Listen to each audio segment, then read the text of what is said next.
नमस्कार साथियों, मेरे YouTube चैनल झा बाबू पर आपका एक बार पुनः स्वागत, वंदन और अभिनंदन है। और आशा है कि साथियों आप लोग स्वस्थ और मस्त होंगे। तो साथियों, एक और नए टॉपिक को लेकर के मैं जो हमारी महत्वपूर्ण श्रृंखला लेखा प्रशिक्षण से संबंधित चल रही थी उसमें लेकर के उपस्थित हुआ हूं। और साथियों, आज का जो हमारा नया टॉपिक है वह बहुत ही महत्वपूर्ण टॉपिक है। और यह महत्वपूर्ण इसलिए है साथियों क्योंकि हमारे बहुत से ऐसे वरिष्ठतम अधिकारी और कर्मचारीगण हैं जो मध्य प्रदेश सिविल सेवा पेंशन नियम 1976 अर्थात जिनकी नियुक्तियां 1 जनवरी 2005 के पूर्व मध्य प्रदेश शासन के अंतर्गत किसी भी विभाग में हुई है उनसे संबंधित है। और जो मध्य प्रदेश ओपीएस अर्थात पुरानी पेंशन प्रणाली के अंतर्गत पात्रता रखते हैं तो उनसे संबंधित है। तो साथियों, आज का जो हमारा महत्वपूर्ण टॉपिक है वह है पेंशन अर्थात मध्य प्रदेश सिविल सेवा पेंशन नियम 1976। तो साथियों, आज हम इसी टॉपिक और विषय पर चर्चा करेंगे। और इसमें मुख्य रूप से हम उन टॉपिक्स या उन विषय वस्तुओं का समावेश करेंगे जिसमें मुख्य रूप से कि मध्य प्रदेश सिविल सेवा पेंशन नियम क्या है, यह किन किन पर लागू होती है, और मध्य प्रदेश सिविल सेवा पेंशन नियम के अंतर्गत हम इसकी गणना कैसे करते हैं। इसमें पेंशन की गणना, परिवार पेंशन की गणना, DCRG अर्थात सेवानिवृत्ति सह मृत्यु उपादान जिसे हम सामान्यतः ग्रेजुटी के रूप में जानते हैं, उसकी गणना और अन्य महत्वपूर्ण गणनाओं के संबंध में भी हम देखेंगे। तो क्रमशः हम इन सब टॉपिक्स को कवर करेंगे साथियों। तो आज का यह जो हमारा सत्र है वह पेंशन नियम 1976 के लिए आयोजित किया जा रहा है साथियों। वीडियो थोड़ा सा लंबा होगा पर वीडियो में अंत तक बने रहिएगा। वीडियो में आपको बहुत ही महत्वपूर्ण जानकारियाँ, अवधारणाएँ और परिभाषाएँ होंगी जिनसे अवगत कराया जाएगा, जिनके संबंध में आपको जानकारियाँ दी जाएगी। और साथियों, जहाँ पर भी आपको यदि ऐसा प्रतीत होता है कि कुछ जानकारियाँ जो प्रदान की गई है तो उसके संबंध में आपको क्लियर नहीं हो पा रहा है, तो साथियों यहाँ पर मैं आपको एक डिस्क्लेमर देना उचित समझता हूँ कि साथियों यह जो जानकारी है वह मध्य प्रदेश लेखा प्रशिक्षण द्वारा प्रदान की गई जानकारी के अंतर्गत आपको प्रदान की जा रही है। इसके संबंध में यदि कोई भी स्पष्टीकरण या कोई भी जानकारी आप ज्ञात करना चाहते हैं तो इसके लिए जो मध्य प्रदेश सिविल सेवा पेंशन नियम 1976 के सर्कुलर्स, परिपत्र और ज्ञापन हैं उनका आप पृथक से अवलोकन, अध्ययन आवश्यक रूप से कर लेवें। तो साथियों, हम प्रारंभ करते हैं अपना यह सत्र। तो जैसा कि आप लोग साथियों आपके स्क्रीन पर एक पृष्ठ देख पा रहे हैं जिसमें ऊपर उल्लेख किया गया है कि मध्य प्रदेश सिविल सेवा पेंशन नियम 1976 पेंशन क्या है, सबसे पहले तो यह जानना आवश्यक है साथियों। और चूँकि वर्तमान में मध्य प्रदेश में 1 जनवरी 2005 के पश्चात जो हमारे शासकीय कर्मचारी अधिकारी नियुक्त होते हैं वह नई पेंशन स्कीम अर्थात NPS के अंतर्गत आते हैं और उन्हें इसका लाभ प्राप्त नहीं हो पा रहा है। तो यह हमारे पुराने अधिकारी कर्मचारी से, किंतु इसकी गणना और इसकी विधि जानना और सीखना बहुत आवश्यक है साथियों। इसीलिए हम इस महत्वपूर्ण टॉपिक को कवर कर रहे हैं। पेंशन क्या है साथियों? पेंशन एक सशर्त भुगतान प्रक्रिया है जिसके पीछे यह तथ्य निहित है कि वह लंबी अवधि जिसमें कर्मचारी ने अपना संपूर्ण कार्यशील जीवन शासकीय सेवा में व्यतीत किया है का संबंध है और उसके बदले में शासन शेष जीवन पर्यंत पेंशन देता है। एक बार कर्मचारी ने लंबी अवधि की सेवा के बाद पेंशन का हक प्राप्त कर लिया तो बाकी समय में जब तक वह जीवित रहेगा वह अपना जीवन आराम के साथ व्यतीत कर सकता है। यही पेंशन का महत्व है। सर्वोच्च न्यायालय ने पेंशन प्राप्त करना भारतीय संविधान की धारा 31(1) के अंतर्गत शासकीय कर्मचारी का संपत्ति का अधिकार माना है। इसीलिए न्यायालय पेंशन में किसी भी प्रकार की कमी, भुगतान रोकना या जब्त करने की अनुमति नहीं देता है, बशर्ते कि कमी या भुगतान रोकने के लिए सही तथ्य उपलब्ध हो। एक बार स्वीकृत की गई पेंशन को केवल गंभीर दुराचरण साबित होने पर ही बंद किया जा सकता है। किसी भी प्रकार की शासन को देय राशि की वसूली कर्मचारी की इच्छा के बिना पेंशन से नहीं की जा सकती। तो साथियों, आप लोगों ने देखा कि बहुत ही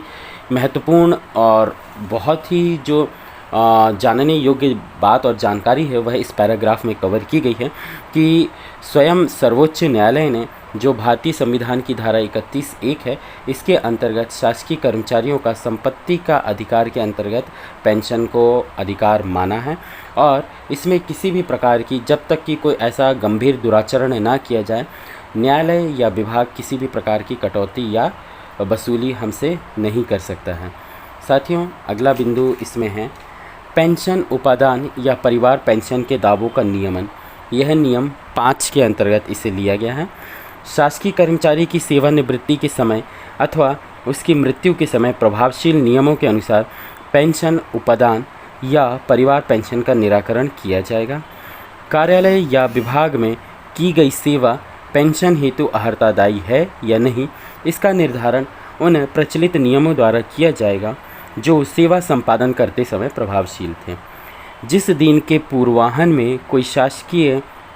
सेवक सेवानिवृत्त होता है या किया जाता है अथवा सेवा मुक्त या सेवा से त्यागपत्र स्वीकार किया जाता है, जैसा भी प्रकरण हो, उस दिन को कार्य दिवस नहीं माना जाता, परंतु मृत्यु के दिन को कार्य दिवस माना जाता है। तो साथियों, यहाँ पे विशेष रूप से ध्यान रखने और ध्यान देने योग्य बात यह है कि इस बात का विशेष रूप से उल्लेख किया गया है यहाँ पर कि यदि किसी दिन शासकीय कर्मचारी उस दिन के पूर्वाह्न, अर्थात पूर्वाह्न से तात्पर्य जैसा कि आप लोगों को ज्ञात होगा कि जो दोपहर के पूर्व का समय होता है साथियों, उसे पूर्वाह्न अर्थात दोपहर के पूर्व का जो समय है वह पूर्वाह्न और दोपहर के बाद का समय जो है साथियों वह अपराह्न कहलाता है। तो यदि किसी भी शासकीय कर्मचारी, अधिकारी या किसी भी शासकीय सेवक को दोपहर पूर्व सेवानिवृत्त या सेवा से पृथक या उसका त्यागपत्र स्वीकार कर लिया जाता है तो उस दिन को उसका कार्य दिवस नहीं माना जाता है। और यदि इसके विपरीत वह दोपहर पश्चात या अपराह्न में सेवा से मुक्त, सेवा से त्यागपत्र स्वीकार किया जाए या वह सेवानिवृत्त हो तो उस दिवस को उसका कार्य दिवस माना जाकर के पेंशन अवधि में गणना के रूप में उसे संगणित किया जाएगा। किंतु इसके अपवाद स्वरूप एक प्रकरण यह होता है साथियों कि यदि कोई भी शासकीय कर्मचारी यदि सेवा के दौरान किसी भी तिथि में मृत्यु को प्राप्त करता है या उसका आकस्मिक निधन होता है तो उस दिवस को, जिस दिवस में उसकी मृत्यु हुई है या जिस दिनांक को उसकी मृत्यु हुई है, उस दिवस को कार्य दिवस या वर्किंग डे माना जाकर के पेंशन की गणना के रूप में उसे संगणित किया जाएगा। उदाहरण के लिए साथियों, यदि कोई कर्मचारी यदि मान लीजिए 5 जुलाई को सेवानिवृत्त किया जाता है, वैसे सामान्यतः जो प्रक्रिया है साथियों वह यदि नियम यह है कि कोई भी कर्मचारी का जन्म तिथि यदि उस माह की 1 तारीख को छोड़ करके 2 तारीख से 31 तारीख के मध्य है तो उसकी सेवानिवृत्ति उस माह की अंतिम तारीख नियत की जाती है। और यदि उसकी जन्म तिथि या जन्म दिनांक किसी माह की पहली तारीख है तो वह उस माह के पूर्ववर्ती माह की अंतिम तिथि, यदि उसकी जन्म तिथि 1 जुलाई है तो उसे 30 जून को सेवानिवृत्त किया जाएगा। यदि उसकी जन्म तिथि 1 मई है तो उसे 30 अप्रैल को सेवानिवृत्त किया जाएगा। तो इसी प्रकार साथियों, यदि किसी कर्मचारी को किसी भी माह की किसी तारीख को दोपहर पूर्व, यदि 5 जुलाई को यदि पूर्वाह्न में उसे कार्यमुक्त या सेवा से त्यागपत्र स्वीकार किया जाता है या 5 जुलाई को उसे अनिवार्य रूप से सेवानिवृत्त कर दिया जाता है तो यदि यह दोपहर पूर्व किया जाता है, आदेश में इसका उल्लेख किया जाएगा साथियों, तो उस दिन को उसका कार्य दिवस नहीं माना जाएगा, अर्थात वह 4 जुलाई तक सेवा में नियोजित माना जाएगा। परंतु यदि 5 जुलाई को उसे दोपहर पश्चात सेवा से पृथक या उसका त्यागपत्र स्वीकार किया जाता है या उसे अनिवार्य सेवानिवृत्त किया जाता है और यह कंडीशन दोपहर पश्चात की या अपराह्न की होती है तो 5 जुलाई को भी फिर पेंशन की गणना के लिए संगणित किया जाएगा। साथियों, पेंशन की संख्या की सीमाएं। पेंशन नियम 7। कोई भी शासकीय कर्मचारी एक ही सेवा में या पद पर एक ही समय या उसी लगातार सेवा के लिए 2 पेंशन अर्जित नहीं करता, अर्थात अपनी संपूर्ण सेवा के दौरान साथियों कोई भी शासकीय सेवक सिर्फ एक ही पेंशन प्राप्त करेगा। यदि कोई शासकीय कर्मचारी अधिवार्षिकी पेंशन या सेवानिवृत्ति पेंशन पर सेवानिवृत्त होने के पश्चात पुनर्नियुक्त किया जाता है तो उसे पुनर्नियुक्ति काल के लिए अलग से पेंशन या उपादान की पात्रता नहीं होती है। साथियों, कई बार ऐसा होता है, हम इसे उदाहरण से समझेंगे कि हमारे कुछ ऐसे शासकीय सेवक या शासकीय कर्मचारी होते हैं जो अपनी अधिवार्षिकी आयु जो अलग अलग संवर्ग और अलग अलग पद के लिए पृथक पृथक निर्धारित होती है, जिसमें कुछ ऐसे संवर्ग होते हैं जिनके लिए अधिवार्षिकी या सेवानिवृत्ति की आयु 65 वर्ष, कुछ ऐसे संवर्ग हैं जिनके लिए 62 वर्ष कुछ ऐसे संवर्ग हैं जिनके लिए 58 और 60 वर्ष भी निर्धारित है। तो यह अलग अलग निकायों, बोर्ड, मंडल और कार्यालयों में राज्य शासन द्वारा अलग अलग निर्धारित की जाती है। और बोर्ड, मंडल, निकाय, कार्यालय इनके लिए अपनी अपनी पृथक पृथक तिथियां या पृथक पृथक आयु सीमा निर्धारित करते हैं। तो साथियों, जब कोई भी शासकीय सेवक अपनी अधिवार्षिकी पेंशन या सेवानिवृत्ति पेंशन पर एक बार रिटायर हो जाता है और उनकी पेंशन प्रारंभ हो जाती है तथा उसके पश्चात पुनः उन्हें किसी भी सेवा में नियोजित किया जाता है, तो उस पुनर्नियुक्ति के लिए उन्हें अलग से पेंशन या उपादान की पात्रता नहीं होती है और ना ही उन्हें पृथक से या दोबारा ग्रेजुटी, उपादान या पेंशन उन्हें दिया जाएगा। इसके लिए साथियों कई ऐसे विभाग होते हैं। उदाहरण के लिए यदि हम शिक्षा विभाग आदि के संबंध में चर्चा करें तो जैसे हमारे कई शिक्षक साथी ऐसे होते हैं जो बीच सत्र में, उदाहरण के लिए जो शिक्षण सत्र की गणना की जाती है साथियों, वह 1 अप्रैल से लेकर के सामान्यतः 30 मार्च के बीच निर्धारित है और जिसे सामान्यतः 1 जुलाई से माना जाता है। यदि हमारे कोई ऐसे शिक्षक साथी अगस्त, सितंबर, अक्टूबर माह में रिटायर या अपनी अधिवार्षिकी आयु पूर्ण करके सेवानिवृत्त होते हैं और यदि वे चाहते हैं कि हम सत्र समाप्ति तक पुनः अपनी सेवाएं संस्था, कार्यालय, विभाग को प्रदान करते रहें, तो वह पुनर्नियुक्ति हेतु आवेदन करेंगे, किंतु यह सत्र समाप्ति तक ही मान्य होगा और अगले सत्र से उन्हें पुनर्नियुक्ति नहीं प्रदान की जाएगी। जो वर्तमान में प्रचलित सत्र है उस प्रचलित सत्र तक के लिए ही उन्हें पुनर्नियुक्ति प्रदान की जाएगी, किंतु उस पुनर्नियुक्ति के फलस्वरूप उन्हें पृथक से पेंशन प्रदान नहीं की जाएगी। वह पे पेंशन के अंतर्गत कार्यरत होंगे। अर्थात पे पेंशन से तात्पर्य साथियों ऐसी राशि से है जैसा कि यदि कोई भी शासकीय सेवक अपनी सेवानिवृत्ति पर अपने जो अंतिम परिलब्धियां या जो अंतिम वेतन प्राप्त कर रहा होता है साथियों, तो पेंशन की गणना के अनुसार यदि उसके द्वारा अपनी जो सेवा की कुल अवधि है वह पेंशन गणना के नियम के अनुसार यदि पूर्ण कर ली जाती है, तो उन्हें सामान्यतः 50% के अनुमानित पेंशन प्राप्त होता है और इतनी ही राशि अर्थात जो उसकी अंतिम कुल परिलब्धि है उससे अधिक ना हो, पे पेंशन के रूप में उसे जब तक सत्र समाप्त होता है भुगतान की जाती है। उसके पश्चात पे पेंशन बंद कर दी जाती है और वह अपनी पेंशन प्राप्त करता रहता है। परंतु साथियों इसका तात्पर्य यह नहीं कि पे पेंशन प्राप्त करने वाला जो कर्मचारी है वह पेंशन के लाभ से वंचित होगा। वह पेंशन भी प्राप्त करेगा और जो शेष राशि है जो अंतिम परिलब्धि से अधिक ना हो वह उसे पे पेंशन के रूप में भुगतान की जाती है। हम इसे इस उदाहरण से समझ सकते हैं कि यदि कोई कर्मचारी अगस्त माह में सेवानिवृत्त हो रहा है और उसे समस्त प्रकार के अलाउंस और भत्ते प्रदान किए जाकर के यदि उसका अंतिम परिलब्धि या वेतन जो है वह 100 रुपये प्राप्त हो रहा था और उदाहरण स्वरूप यदि उसकी पेंशन की गणना की राशि 50 रुपये है, तो उसे सत्र समाप्ति तक पे पेंशन के रूप में 50 रुपये और दिए जाएंगे। अर्थात 50 रुपये पेंशन के और 50 रुपये पे पेंशन के मान से जो कुल परिलब्धि 100 रुपये के बराबर होगी, उससे अधिक नहीं होगी। तो आशा है कि साथियों यह टॉपिक आप लोगों को क्लियर हुआ होगा। इसी प्रकार साथियों पेंशन भावी सदाचार पर दे, यह नियम 8 के अंतर्गत इसका उल्लेख किया गया है। साथियों यह बहुत ही महत्वपूर्ण टॉपिक है। पेंशन नियमों के अंतर्गत पेंशन की स्वीकृति भावी सदाचार पर निर्भर है। यदि कोई पेंशनर किसी गंभीर अपराध में सजा पाता है या गंभीर दुराचरण का दोषी पाया जाता है, तो पेंशन स्वीकृतकर्ता अधिकारी पेंशन या उसके किसी अंश को स्थायी रूप से या निश्चित अवधि के लिए रोक सकता है या वापस ले सकता है। जहां पेंशनर को किसी गंभीर अपराध में किसी न्यायालय द्वारा सज़ा दी जाती है, तो इस प्रकार की सज़ा के संबंध में न्यायालय के निर्णय के प्रकाश में उपनियम 1 की धारा बी के अंतर्गत कार्यवाही की जाएगी। परंतु ऐसी रोकी गई पेंशन या कम की गई पेंशन न्यूनतम देय पेंशन से कम नहीं होगी। तो साथियों जैसा कि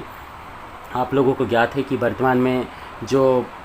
मध्य प्रदेश पुनरीक्षित वेतनमान नियम 2017 अर्थात जिसे हम सामान्यतः 7वें वेतन आयोग के रूप में जानते हैं या 7th पे स्केल के रूप में हम जिसे जानते पहचानते हैं, और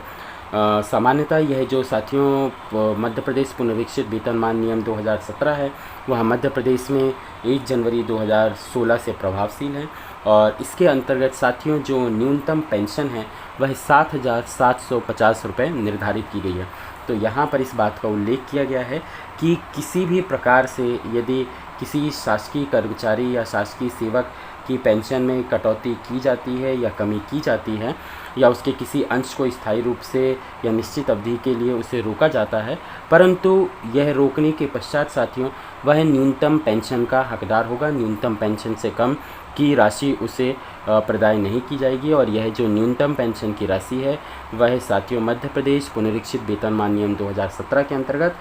7,750 रुपये निर्धारित की गई है। साथियों अगला जो हमारा टॉपिक है वह इसमें यह है पेंशन नियम के अंतर्गत कि पेंशन रोकने या वापस लेने का राज्यपाल का अधिकार।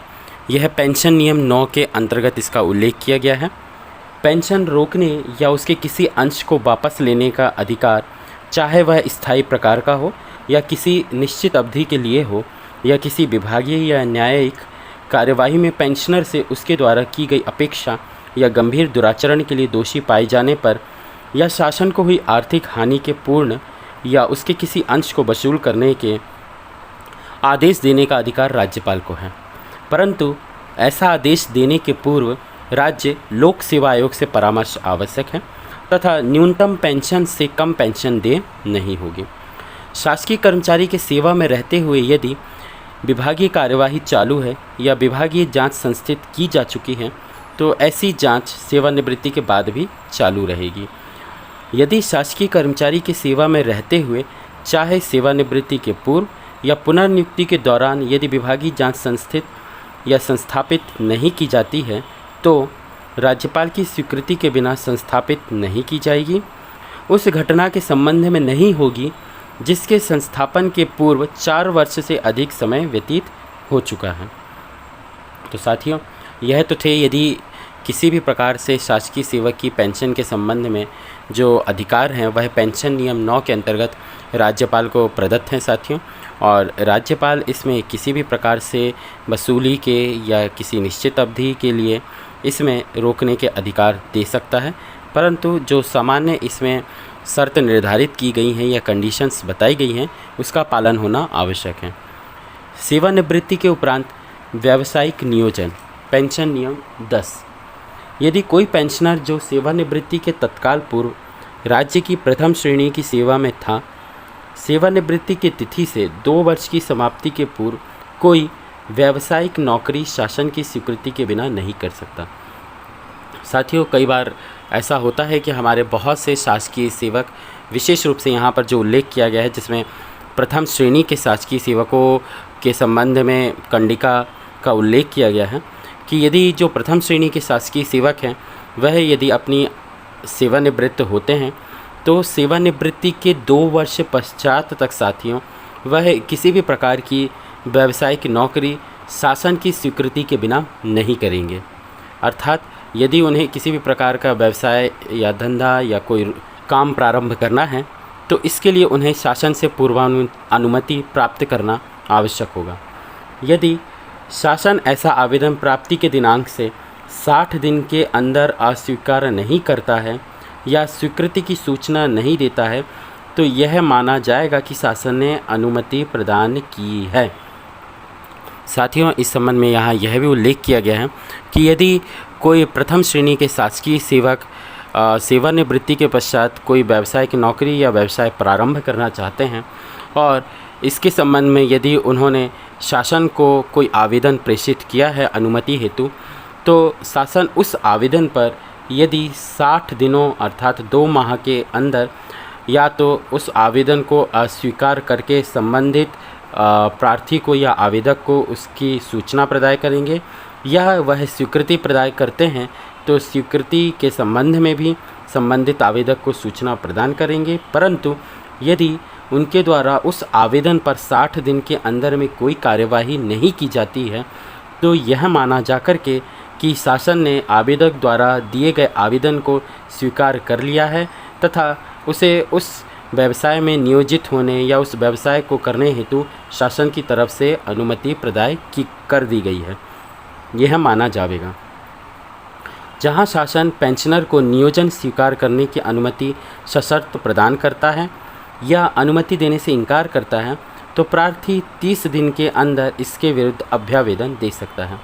साथियों, यदि शासन ने जो कंडिका 2 के अंदर समयावधि का उल्लेख किया गया है, उस समयावधि अर्थात 60 दिन के अंदर में आवेदक के जो आवेदन है उस पर या तो सशर्त अनुमति प्रदान कर दी है या अनुमति प्रदान करने से इनकार कर दिया है अर्थात अस्वीकृति प्रदान कर दी गई है, तो जो आवेदक या प्रार्थी है वह उस अस्वीकृति या इनकार के विरुद्ध 30 दिन के अंदर में उसके विरुद्ध अभ्यावेदन दे सकता है अर्थात वह पुनः अपील कर सकता है। जहां कोई पेंशनर शासन की पूर्व अनुमति के बिना कोई व्यावसायिक नौकरी करता है या अनुमति की शर्तों का उल्लंघन करता है, तो शासन उसको मिलने वाली पेंशन के किसी अंश को रोक सकता है या कम कर सकता है, परंतु ऐसा आदेश देने के पूर्व पेंशनर को कारण बताने का एक अवसर दिया जाएगा एवं ऐसा आदेश लिखित में पारित किया जाएगा। साथियों, ये बिंदु मेरे ख्याल से आप लोगों को स्पष्ट हो गया होगा कि यदि शासन ने किसी प्रथम श्रेणी शासकीय सेवक को कोई व्यावसायिक नौकरी आदि प्रारंभ करने की अनुमति शर्तों के साथ प्रारंभ की है, अनुमति प्रदान की है, और यदि उस शासकीय सेवक के द्वारा उन शर्तों का उल्लंघन किया जाता है, तो शासन उनको जो प्रदान की जा रही पेंशन है उसके किसी अंश को रोक सकता है या कम कर सकता है, और ऐसा करने के लिए वह आदेश जारी करेगा और आदेश जारी करने के पूर्व वह संबंधित पेंशनर या आवेदक को एक कारण बताने का अवसर भी प्रदान करेगा और इस संबंध में एक लिखित आदेश भी जारी किया जाएगा। सेवानिवृत्ति के पश्चात भारत के बाहर किसी शासन के अधीन नौकरी। पेंशन नियम 11। यदि कोई पेंशनर जो सेवानिवृत्ति के पूर्व चतुर्थ श्रेणी के पदों को छोड़कर अन्य पद पर कार्यरत था, भारत के बाहर किसी भी शासन के अधीन नौकरी करता है, तो उसे शासन की पूर्व अनुमति प्राप्त करनी होगी। यदि वह बिना अनुमति के ऐसे करता है तो उसे ऐसी अवधि के लिए पेंशन दे नहीं होगी। साथियों, इस बात का विशेष रूप से ध्यान रखिएगा, यहाँ पर जो उल्लेख किया गया है कि चतुर्थ श्रेणी कर्मचारियों को छोड़ करके जो अन्य संवर्ग हैं, जिसमें प्रथम श्रेणी, द्वितीय श्रेणी और तृतीय श्रेणी के शासकीय सेवक सम्मिलित हैं, यदि वह सेवानिवृत्ति के पश्चात भारत के बाहर किसी भी शासन के अधीन नौकरी करते हैं, तो वह जितनी भी अवधि के लिए भारत के बाहर किसी भी अन्य देश के शासन के अधीन नौकरी करेंगे, उस अवधि के लिए उन्हें भारत द्वारा या भारत के राज्य के द्वारा जो भी पेंशन प्रदान की जा रही है, वह ऐसी अवधि के लिए पेंशन उनको दे नहीं होगी अर्थात उन्हें प्रदान नहीं की जाएगी। परिभाषाएं। साथियों, कुछ बहुत ही पेंशन नियम के अंतर्गत ऐसे शब्दावलियाँ होती हैं जिनका हमें ज्ञान नहीं होता है और हम समय समय पर उनका उल्लेख करते हैं, तो उन शब्दावलियों की वास्तविक रूप से मूल परिभाषाएं क्या होती हैं उसके संबंध में हम यहाँ पर जानकारी प्राप्त करेंगे। जैसा कि हमने पूर्व में भी अभी कुछ शब्दावलियों का प्रयोग किया था साथियों, तो उन शब्दावलियों का यहाँ पर क्लैरिफिकेशन या कहना चाहिए डेफिनेशन दी गई है। तो जिसमें जो महत्वपूर्ण और सबसे पहली शब्दावली है साथियों, वह है उपलब्धियाँ। उपलब्धियों से तात्पर्य मूल नियम 9(21) में परिभाषित वेतन से है, जो शासकीय कर्मचारी अपनी सेवानिवृत्ति से तत्काल पहले अथवा मृत्यु के दिनांक पर प्राप्त कर रहा होता है। इसी प्रकार बच्चा, संशोधित नियम 3(1)(c) के अंतर्गत इसका उल्लेख किया गया है। बच्चा से तात्पर्य शासकीय कर्मचारी के 25 वर्ष से कम आयु के पुत्र तथा अविवाहित पुत्री से है। साथियों, आपको जब मैंने मूलभूत नियम के अंतर्गत परिवार के संबंध में इस चीज़ के बारे में बताया था, तो यहाँ पर उसी के संबंध में उल्लेख किया गया है कि जब हम परिवार पेंशन या पेंशन की गणना करते हैं और मुख्य रूप से परिवार पेंशन के अंतर्गत, तो वह पेंशन किन किन को देनी होगी इसके संबंध में हम आगे जानकारी तो प्राप्त करेंगे, पर परिवार पेंशन के अंतर्गत जब हम बच्चों की पात्रता के संबंध में जानकारी प्राप्त करते हैं, तो यहाँ पर शासकीय कर्मचारी के ऐसे बच्चों से अभिप्राय लिया गया है जो 25 वर्ष से कम आयु के पुत्र हों तथा अविवाहित पुत्री हों। तो साथियों, यह तो था मध्य प्रदेश पेंशन नियम या मध्य प्रदेश सिविल सेवा पेंशन नियम 1976, जिसके अंतर्गत जो हमारी मुख्य रूप से प्रारंभिक अवधारणाएं थी कि पेंशन क्या होता है, पेंशन हमें कब कब रोकी जा सकती है, पेंशन के कब कब दावे किए जा सकते हैं, और पेंशन जब हमें प्राप्त हो रही है तो उस दौरान हम क्या क्या कार्य कर सकते हैं, कहाँ नियोजित हो सकते हैं, कहाँ नहीं हो सकते हैं, नियोजन की क्या प्रक्रिया है, हमें शासन विभाग से किस प्रकार पूर्वानुमति प्राप्त करनी होगी, इसके संबंध में जानकारी। आशा है कि मेरे द्वारा प्रदान की गई यह जानकारी आप लोगों को समझ में भी आई होगी और पसंद भी आई होगी। और यदि पसंद आई है साथियों तो आप इसको लाइक भी करें, और यदि आप लोगों को कहीं कोई ऐसा संशय या इसके संबंध में कोई क्वेरी है तो आप अपने प्रश्न भी कर सकते हैं साथियों। और यदि मेरी तरफ से आप लोगों के उन प्रश्नों का भरसक प्रयास किया जाएगा समाधान करने का। और यदि जानकारी अच्छी लगी है तो साथियों अपने अन्य साथियों के साथ भी इसे शेयर ज़रूर करिएगा, ताकि उन तक भी यह जानकारी पहुंच सके और वह इसका लाभ प्राप्त कर सके। यही हमारा एकमात्र उद्देश्य है। तो साथियों, हम इसी टॉपिक को अब कंटिन्यू करेंगे अगले सत्र में और अगले वीडियो में, और उसमें हम देखेंगे कि किस प्रकार से हम पेंशन की गणना, उपादान की गणना, या पेंशन के अंतर्गत जो अन्य प्रकार की हमारी पेंशन है वह कौन कौन सी पेंशन होती है, परिवार पेंशन क्या होती है, पेंशन क्या होती है, और विशिष्ट प्रकार के अन्य उपादान क्या क्या होते हैं, उसकी गणना हम देखेंगे। उन्हें कैसे कैलकुलेट किया जाता है, उनका कैलकुलेशन की विधि हम सीखेंगे। तो साथियों वीडियो में